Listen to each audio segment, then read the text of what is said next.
I'm taking my time on my ride. 7:18. Welcome back to Breakfast Television Vancouver. Going to be a beautiful afternoon on our hands.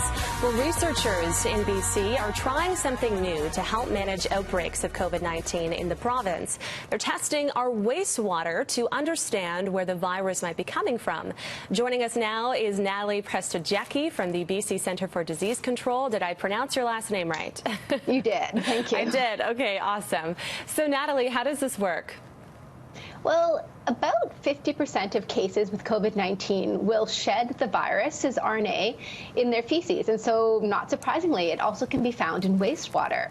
And you can imagine that it's very difficult to test an entire population. So this would be a scenario where you could test the wastewater of a population to see whether or not the virus is there, or look for trends. Is it increasing? Is it decreasing? Can you detect it? Is it gone? And so it can be really a useful way to survey an entire population. Now, there's research elsewhere that supports that sewage can be a good indicator of COVID-19 activity in a community. For example, it's been done in China, the Netherlands, Australia, and more recently in Italy. Okay, wow. So how long have you been doing this for?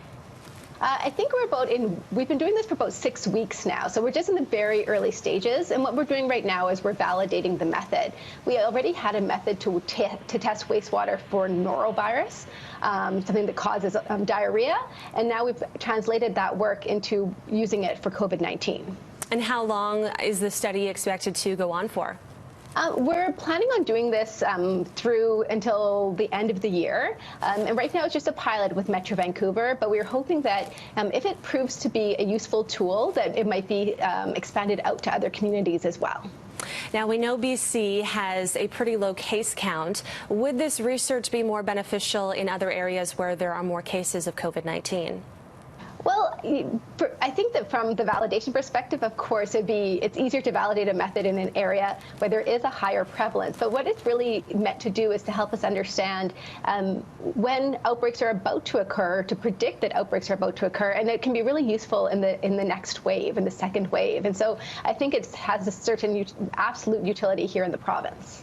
Now, have you detected any traces yet? I know you've only been doing this for 6 weeks, but how has it been going so far? We haven't detected anything in the wastewater facilities we've been testing, and that's not surprising because it's here in the Lower Mainland where we have a very low prevalence. And so what we do is we actually spike the wastewater with pseudovirus so that we can check if our method is working, and also exchange with other municipalities that might have positive cases in other parts of the country. Now, you mentioned that this has been done in Italy and China. Tell us more about this. Were they successful there with tracing any of the virus?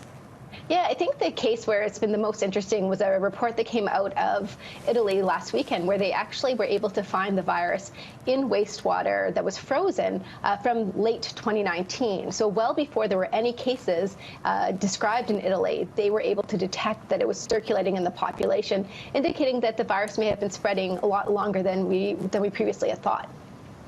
Okay, Natalie, we are out of time, but thank you so much for joining us this morning. Fascinating stuff, and best of luck with your study.